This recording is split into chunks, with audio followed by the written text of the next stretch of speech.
Welcome to EDC Journeys. If you liked the video, give me a thumbs up and consider subscribing. Enjoy!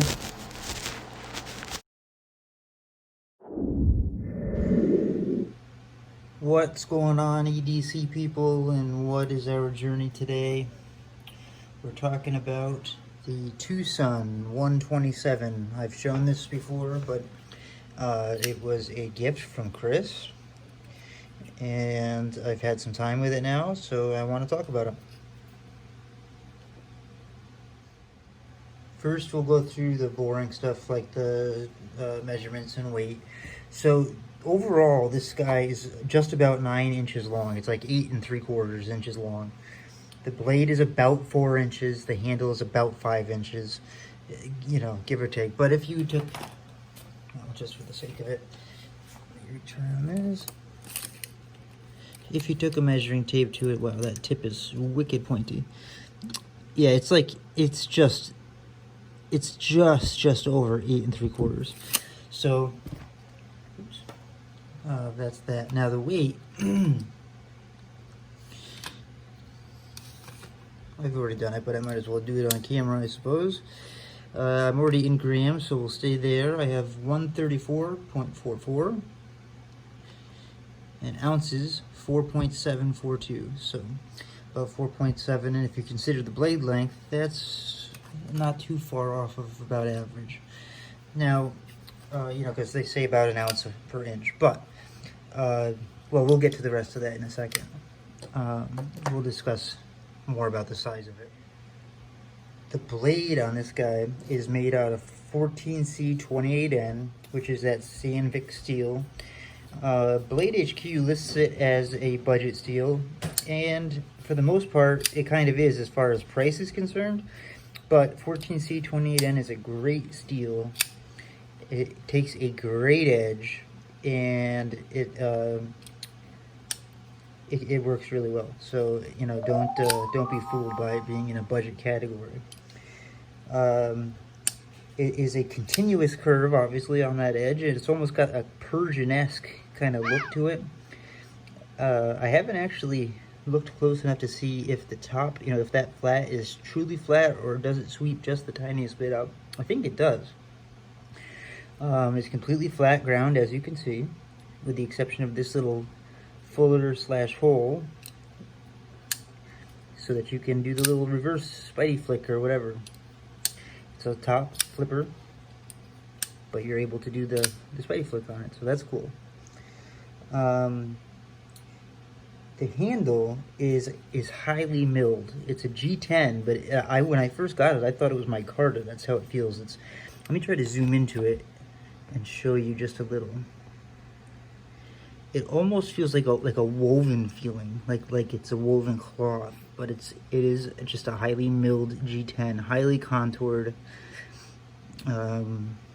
clearly black and white, but it's even got milling on the side. You know, that part has milling on it.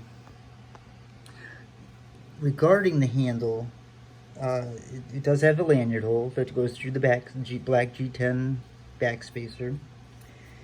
But the width of it is about, you know, I took my caliper out and measured the width, and you're looking at 0.69 inches, which is about 17.5 millimeters. That's pretty thick. You know, when you think about your average EDC size knife being about a 1/2 inch thick, you know, you're looking at 0.69, so that's over the average, and it's definitely noticeably large. It's a big handle. It's definitely meant for a big hand. The blade has this, right on the top of that hole has this, I almost want to call it aggressive jimping, but it's like blocky. It's like Roblox jimping. But when you get your hand into position, and it's a fair, you know, besides the curved factor, it's a fairly neutral handle, meaning that you can, you know, you can kind of place your hand wherever you want, but that curve does kind of put it there. And your finger, you know, you can either go over here on this flat area and really kind of get a good dig in, or if you'd like, you can use the jimping, and the jimping is good. It really, you know, locks in. Right here, I'm locked. The only hot spot I feel is the actual lock bar. When I'm doing that, like when I'm holding it tight, the clip just melts right into my fat of my hand, basically. But when I'm really holding it tight, and if I were to push, the only part is right here. Now, I'm not sure, there's no jimping or anything. I guess, you know, maybe it just stands a little prouder in the liners. Speaking of which, it does have liners. Steel liners, and they are, I'm trying to show you the skeletonized weight relief, but it's very dark. Let me light it up a little bit. Where am I? Here I am. Can you kind of see that? Yeah. So you can see on both sides, there's weight relief on the liners, even on the lock bar side. Okay, so now that weight makes it pretty. Where's the center of balance? Is maybe right out that hump right there. So right there is about where your balance point is. Yeah. Okay, I thought it was just a second ago. Yeah, it's okay. So this is kind of hard to do on this particular blade. Yeah, it's on the kind of the back side of that hump is where the balance is. Okay, looking at the depth, you know, the blade itself, the depth. I always look at. Oops, let me get on camera. I measured with my caliper from here, you know, from the top to the bottom, and this is right where I measured, and I got 25.6 millimeters, which is almost exactly 1 inch, 1.01 inches from there to there. I normally do another measurement from a flat, but there is no flat on this. It's a pure flat grind from top to bottom, which is cool. The handle depth, if you were to measure, you know, and I know it does vary, but I think I did it right in the middle here, is about 0.81 inches, which is 21 millimeters. So, it's a bigger handle, but it matches the blade. It's definitely meant for, it's a big hand and it's a work knife. I don't have the largest hand. It works in my hand, but if I had a glove on, it might you know, work even probably better. I mean, if you have bigger hands, this might be a good knife for you. The only thing I don't like about the size of it is for an EDC, it's a large, you know, this is large. It's thick in your pocket. It does have the pocket pecker, and you know, just in length, a 5-inch handle with that kind of width, it's just a big guy in your pocket. Let's take a look at the choil. So, okay, so it does have, okay, and by the way, well, we'll talk about this with the ergos, but it does have a spot here where you can kind of put your finger on the front of that flipper, but it doesn't have a you know, place to put your finger, a finger choil. It just has a sharpening choil. But it is a good size sharpening choil. And take a look at that plunge. If I look at it like this, I don't know how well I can get it on camera, but it's pretty symmetrical. I measured the thickest part at 3.7 millimeters, which is a little thicker than average, but it drops right down to what I get as 0.85 millimeters, which is tiny. But then you have, being a flat grind and being so thin already, you have a good amount of space to sharpen before you get into thicker blade. So that's pretty cool. It is a thin blade. I'm not sure, you know, I'm not very good at measuring like behind the edge measurements yet, so I can't really give you that, but you know, I can tell you the top. Let me grab my caliper. That's one measurement I didn't take you already. In millimeters, it's 3.6, which is about average for normal EDCs. It's got a nice thick spine, but it comes right down. You know, I'll try to measure the behind the edge, but I really don't have a good idea of where to place myself on this. I mean, you know, 0.38, I guess. You know, if you switched that to, you know, 1/64 of an inch, I guess. I don't know how helpful that is to know, or if that's how you do it, but that's what I get. Oops, I'm sorry. Now, as for the ergos, they're good. It's, you know, the knife is thick. I'm trying to reach. I'm gonna pause this for a second, guys, and I'm gonna move the tripod. Okay, hopefully that helps a little bit. It's definitely a lot easier for me to get in front of the camera now. As far as the action is concerned, you know, it's not the most drop shutty, but it definitely does, and it probably will be. So I've been playing with it a lot, fidgeting with it a lot, especially because of the weather out here in Vermont. It's been rainy and nasty, so I've done more fidgeting than I have actually worked with it. Here's what I can tell you. First of all, I had to put a little bit of blue Loctite on the pivot, because as I was fidgeting with it, it was loosening, and it was doing it fairly quickly. So a day and a half ago or so, I put some blue Loctite on the pivot. It's nice and good now. Let me stress, blue Loctite, not red Loctite. Don't ever use red Loctite. Use blue Loctite. Even if it's in a red tube, make sure it's the blue Loctite. Anyways, the action overall is good. It's a TwoSun, you know, TwoSun action seems to be always fairly decent. I do notice, you can see the detent ball right there, I think. Let me try to zoom in. I haven't taken it apart, and I don't really want to now, especially since I just Loctited the pivot.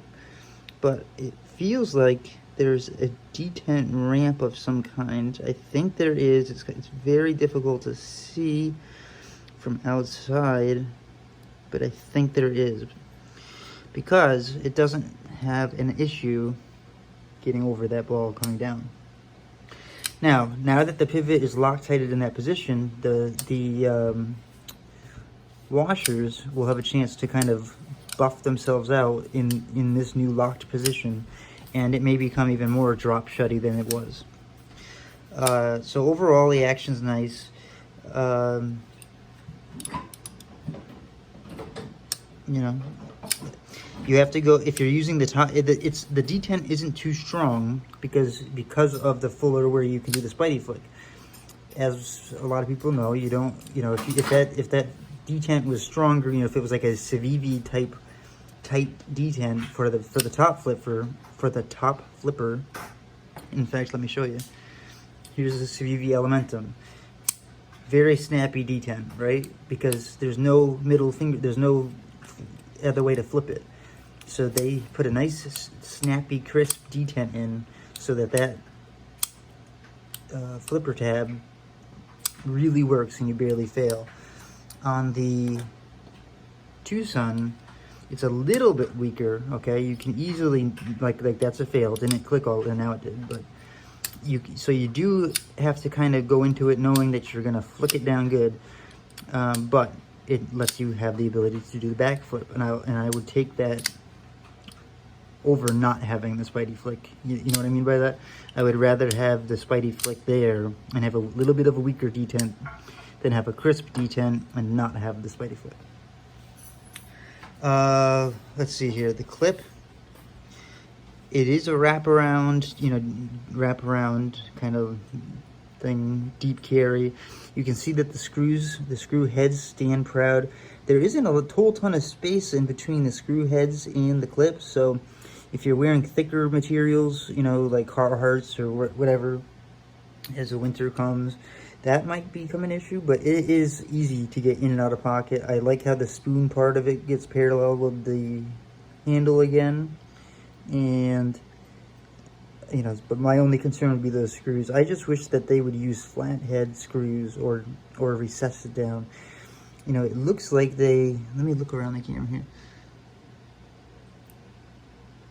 Yeah, it looks like they milled out a spot to put the clip. You know, the clip sits in a milled out spot, but the screws don't. So they think about the clip part, but not the screws. And a lot of people do that, a lot of companies. It is right side tip up only, so no lefty love.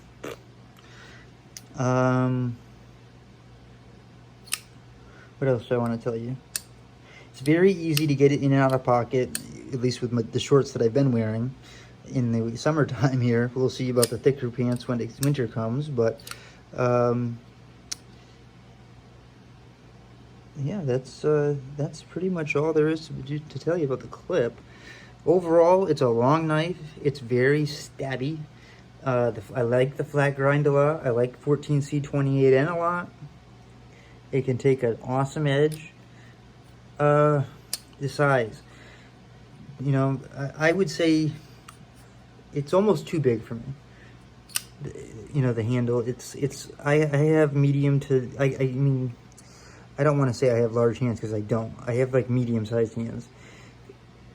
The hand, it's a big grip. It's a big knife. You know, again, 9 inches long is a long knife compared to the Elementum. You see what I mean? Let me see. Let me compare it to Elementum, Bug Out. So you can kind of, let me get them all on the same screen here. You can see how long this is, okay? Where the Elementum and the Bug Out are basically the same-ish length. The Bug Out's actually a little longer.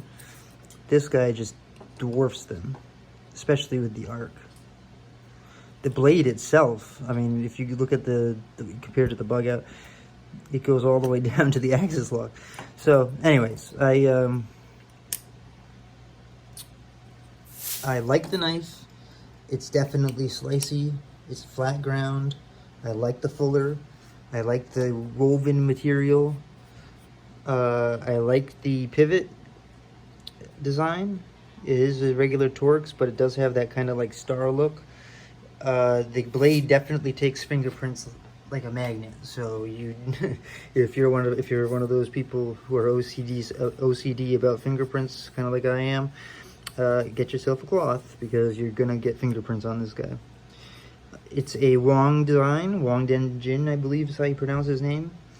You can find him on Instagram. I've talked to him a couple times. He's pretty good, pretty nice guy. You can see some of his upcoming designs if you do have Instagram. And yeah, so it's an older model. It's a 127.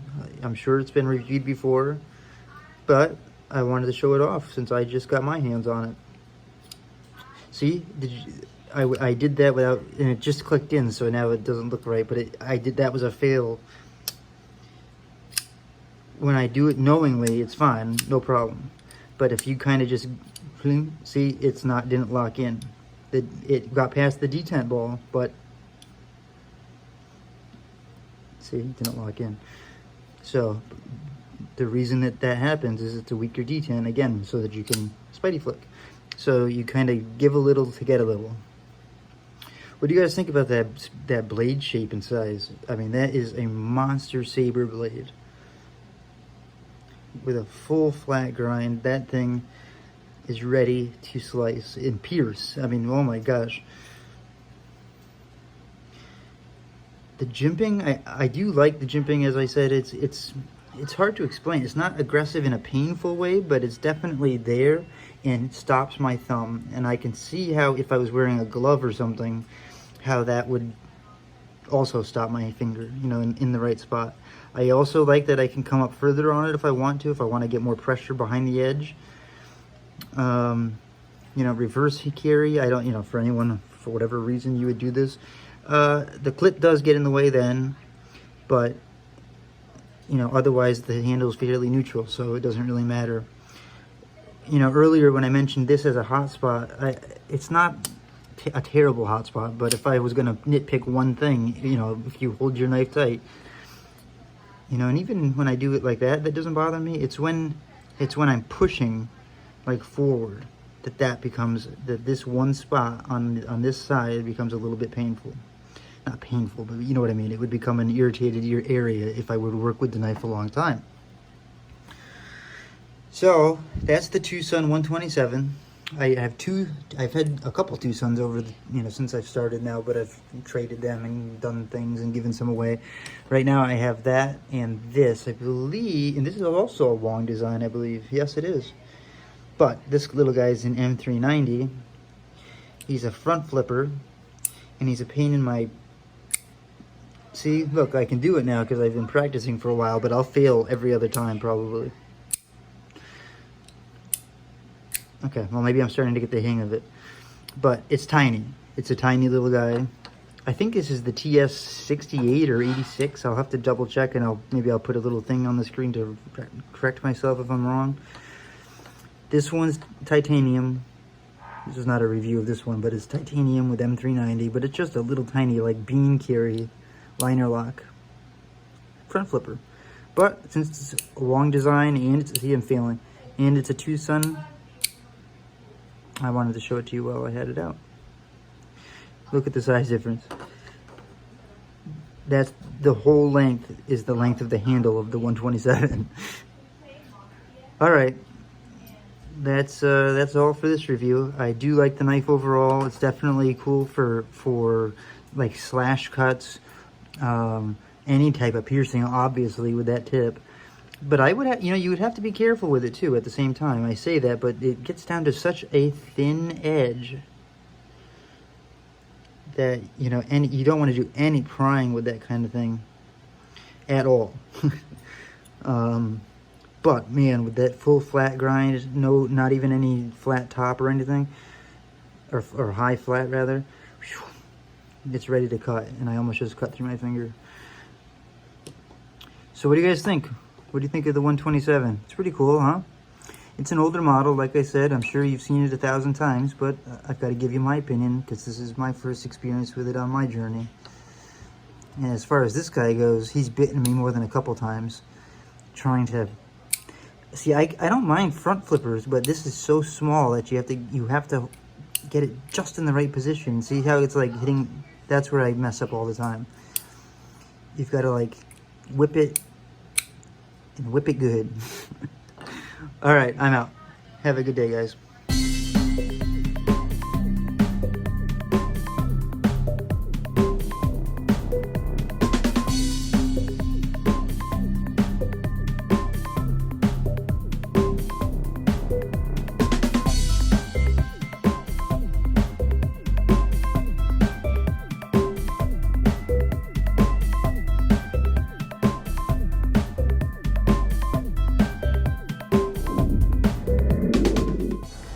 Thanks for watching. If you enjoyed, please give me a thumbs up. And for more content like this, consider subscribing and hit that notification bell so you don't miss anything. Have a good day.